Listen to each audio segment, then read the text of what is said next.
ഹരേ കൃഷ്ണ.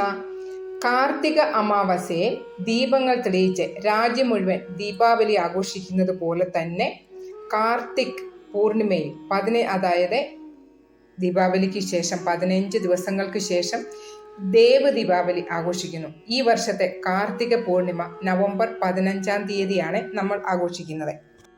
ഈ ദിവസം സൂര്യനും ചന്ദ്രനും തുല്യന്മാരായിട്ട് എല്ലാവരും പൂജ ചെയ്യുന്നു. ജലത്തിലും അന്തരീക്ഷത്തിലും പ്രത്യേക ഊർജം തന്നെ വരുന്നു. അതുകൊണ്ടാണ് നദികളിലും തടാകങ്ങളും കുളിക്കുന്നത് ഏറ്റവും മികച്ചതായി കണക്കാക്കപ്പെടുന്നത്. കാർത്തിക പൂർണിമയിൽ കുളിച്ചാൽ 9 ഗ്രഹങ്ങളുടെ അനുഗ്രഹം എളുപ്പത്തിൽ ലഭിക്കുമെന്ന് വിശ്വസിക്കുന്നു. ഈ ദിവസത്തെ കുളി വളരെ പ്രാധാന്യപ്പെട്ടതാണ്.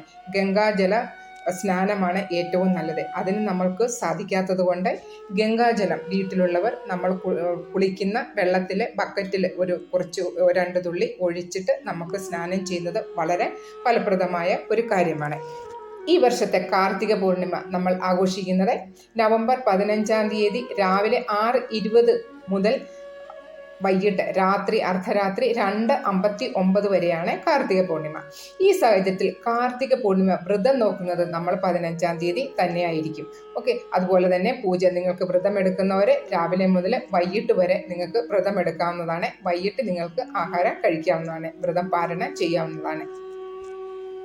കാർത്തിക പൂർണിമ ദിവസം നാളിൽ രാവിലെ ബ്രഹ്മമുഹൂർത്തത്തിൽ തന്നെ എഴുന്നേറ്റ് ഏതെങ്കിലും പുണ്യ നദികളോ കുളങ്ങളോ ഉണ്ടെങ്കിൽ കുളിക്കുക. അതുമല്ലെങ്കിൽ സാധ്യമല്ലെങ്കിൽ ഗംഗാജലം വെള്ളത്തിൽ ഒഴിച്ചിട്ട് നിങ്ങൾക്ക് കുളിക്കാവുന്നതാണ്.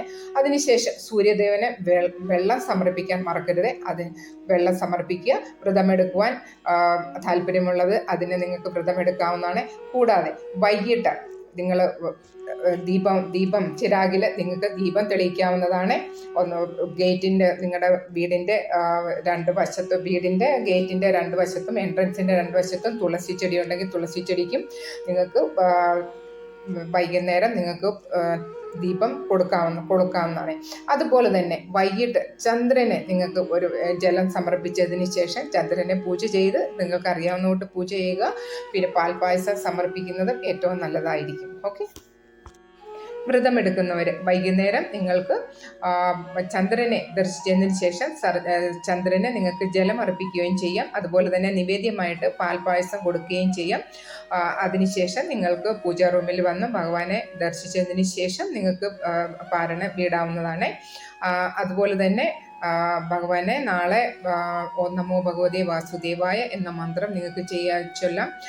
പിന്നെ വിഷ്ണു സഹസ്രനാമം ഓം നമഃ ശിവായ മന്ത്രവും നിങ്ങൾക്ക് കൂട്ടത്തിൽ ചൊല്ലാവുന്നതാണ്. ഓക്കെ. അതുപോലെ തന്നെ കാർത്തിക പൂർണിമ ദിവസം ദാനധർമ്മത്തിന് വളരെ പ്രാധാന്യം തന്നെ ഉണ്ട്. ഈ ദിവസം ഭക്ഷണം, വസ്ത്രം, എള്ള്, നെയ്യ് എന്നിവ ആവശ്യക്കാർക്ക് ദാനം ചെയ്യുക. പിന്നെ പശുദാനവും വളരെ പ്രധാനപ്പെട്ടതാണ്.